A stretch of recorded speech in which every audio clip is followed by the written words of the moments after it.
अलैक्म वरहमतुल्लाहि वबरकातुहू। पूरे पाकिस्तान में इस वक्त एक शोर बरपा है और वो है हक खतीब को लेकर। जो इकरारुल हसन साहब आज गए हैं उनके आस्थाने पे छापा मारे, इसको छापा बोल रहे हैं। अच्छा, बड़ी अजीब सी बात है, जिसको देखो सारे वो पूरी सोशल मीडिया भरा हुआ है। अच्छा, इसमें एक चीज़ थोड़ी सी जो मुझे लगी है वो बड़ी अजीब सी लगी है। आप हक खतीब के पीछे पड़े हुए हैं, बजाय आप हक खतीब के पीछे पड़ने के आप जो हमारे लोग हैं उनमें क्यों नहीं शाऊर पैदा कर रहे कि उस आस्थाने पे वो जाएं ही ना। अच्छा, जब हम लोगों को पता है, हम माह रमज़ान का मैं बाबरकत महीना है, हम सब लोगों का ईमान है कि हमें सेहत बीमारी अल्लाह के अलावा कोई नहीं दे सकता, कोई शफा अल्लाह रब्बुल इज़्ज़त के अलावा नहीं दे सकता। फिर हम पीरों, इस पाकिस्तान में पीरी मरीदी का चक्कर तो ऐसा है कि लोग एक दूसरे की जान तक लेने पे तुल जाते हैं। फिर हम लोग जाके हक खतीब उसके आस्थाने पे हम छापे मार रहे हैं। बजाय उसके छापे मारने के, इकरार भाई आपको पूरा पाकिस्तान सुनता है, बजाय इसके आप वहाँ जाने के, अगर आप जो वीडियोस बना रहे हैं उनके लिए आप एक ऐसी वीडियो बना दें लोगों के लिए कि इसका कंप्लीट बाईकाट करें, तो आपको पूरा पाकिस्तान देखता है, बल्कि दुनिया में आपको लोग देखते हैं। तो बजाय हक खतीब के आस्थाने पे जाके उसको गिरफ़्तार करवाने के आप लोगों में शऊर पैदा करें। लोग क्यों जाते हैं वहाँ पे, मतलब इतनी जहालत क्यों है आज भी। आज एक बंदे की मैंने वीडियो देखी, उसने कहा जी मेरी बच्ची मर गई, ये हक खतीब के चक्रों में डॉक्टर के पास नहीं ले गया। तो अल्लाह के बंदे, कोई उससे पूछे कि आप एक पढ़े लिखे इंसान हो, आप हक खतीब के पास गए क्यों हो। ठीक है, हक खतीब कौन सा पीर फ़कीर है, मरीद है जो मतलब इतनी उसकी जो फूके काम कर रही हैं। एक आम, मैंने भी उनकी बहुत सारी वीडियो देखी और देख के कहाँ कहाँ से अक्ल काम करती है कि एक इंसान के मुंह में से चैनें निकल आई, उसकी कीलें निकल आती हैं उसके मुंह में। मतलब किसी के मुंह में कीलें जाती कैसे हैं। मतलब दुनिया में, पूरी दुनिया में एक ड्रामा बना हुआ है कि जी हक खतीब साहब, पूरी दुनिया को मालूम है ये ड्रामा है, तो इसमें कौन सी ढकी छुपी छुपी बात है। और वो लोग, जहालत तो उन लोगों के अंदर है जो लोग हक खतीब के पास जाते हैं। हक खतीब उसका अपना रोज़गार लगा हुआ है, लोग अपनी जहालत लेके जाते हैं, वो उसको कैश करवा रहे हैं। तो ये हम लोगों के अंदर है। हम लोग क्यों हक खतीब के आस्थाने पे बारों बार जाते हैं। और कोई जा रहा है जी हमारे घर औलाद नहीं है, कोई जा रहा है जी हमें फलाना मर्ज़ है वो ठीक कर दो। भाई खुदा के बंदो, पूरे पाकिस्तान में बड़े बड़े हॉस्पिटल खुले हैं, आप उन हॉस्पिटल में क्यों नहीं जा रहे। बड़े बड़े डॉक्टर्स हैं और पाकिस्तानी डॉक्टर्स को पूरी दुनिया मानती है, आप वो छोड़ के हक खतीब के आस्थाने में पहुंच गए जी वो हमें शफा देगा। वो शफा देने वाला कौन है यार, अल्लाह की ज़ात के। सबसे बड़ी बात मैं कहता हूँ कि दुनिया में हमें कोई मर्ज़, कोई बीमारी, कोई ऐसी चीज़ है, आप दुआ करो, आप जो खुद से कर सकते हो उससे बढ़ के ना तो कोई डॉक्टर आपको कर सकता है, ना कोई पीर फ़कीर मरीद, कोई दुनिया का बंदा नहीं कर सकता।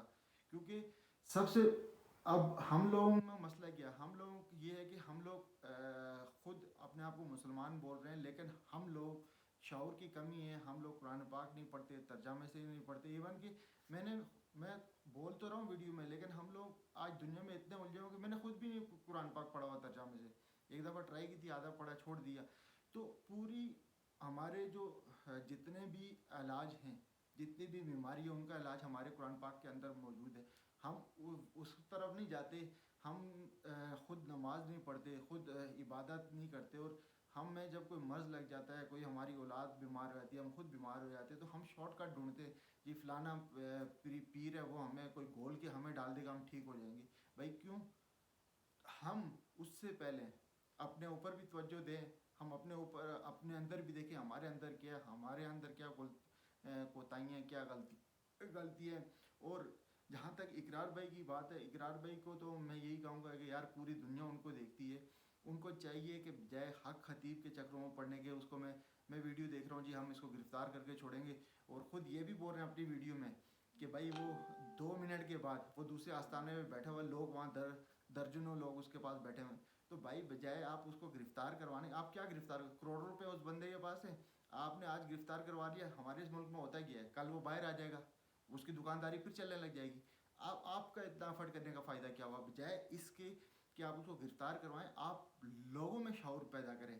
अगर लोगों में शऊर पैदा हो गया तो खुदा की कसम उसको आस्थाने में मक्खियाँ मारने पड़ेंगी, कोई बंदा वहाँ जाएगा नहीं। तो मुझे जो बेहतर लगता है, मेरे नज़दीक ये बेहतर है कि हम लोगों में शऊर पैदा करें। लोगों में इतना शऊर होना चाहिए कि वो ऐसे जाली पीरों मरीदों के चक्रों में ना पड़े। देखिए आज के इस दौर में तो اللہ کے ولی بہت ہیں، اس میں کوئی شک نہیں ہے، کوئی ڈاؤٹ نہیں ہے، لیکن آج کے اس دور میں بہت مشکل ہے، ٹھیک ہے، کہ آپ اور پھر بھی کوئی اگر اللہ کے ولی ہیں بھی تو بھائی دیکھیں اللہ رب العزت اپنی کتاب میں قرآن میں ہر جگہ فرماتے کہ وہ شفا دینے والا بھی خود ہے، بیماری دینے والا بھی وہ خود ہے، اس کے علاوہ کوئی نہیں ہے۔ ہاں اگر جیسے ہم بیمار ہوئے تھے تو ہر بیماری کا علاج ہے وہ قرآن و سنت سے ہے، اس کے بعد ڈاکٹروں کے پاس جائیں آپ، بڑے بڑے ہاسپٹل موجود ہیں، بجائے ان آستانوں پہ آپ جا کے بیٹھتے ہیں وہاں پہ، اور وہاں ہوتا کیا ہے، آپ سب سے پہلی اور غلط چیز تو وہاں یہ دیکھیں، نامحرم جو ہمارا اسلام بولتا ہے، تو حق خطیب کے آستانے پہ تو وہاں آپ جاؤ، عورتوں کا غم جفیر ہے، وہ عورتوں کے ہاتھ بھی پکڑ رہا ہے، عورتوں کو چھو بھی رہا ہے، ہمارے مذہب میں تو یہ جائز ہی نہیں ہے سب سے پہلی بات۔ تو ہم اگر یہی چیز کرتے ہیں تو ہم سب سے پہلے تو ہمیں یہ چیز دیکھنی چاہیے کہ یار پہلی چیز ہی غلط ہے، تو یہ بندہ کہاں سے صحیح ہو سکتا ہے، ہو ہی نہیں سکتا، کیونکہ ہمارا اسلام بول رہا ہے کہ ہمیں میری اگر اس وقت گھر میں میری وائف ہے تو میرے اگر سگے بھائی کو اس کے پاس تنہائی میں بیٹھنے کی ہمارا مذہب اجازت نہیں دیتا، تو پھر میرے بھائیوں حق خطیب کہاں سے صحیح ہو سکتا ہے؟ پھر ہم اس کے پاس کیوں جاتے ہیں، اس کے آستانے پہ کیوں جائیں ہم کہ وہ ہمیں کوئی ایسا جادوئی ٹوٹکا بتا دے گا کہ ہمارے اندر جو بھی بیماریاں ختم ہو جائیں گی؟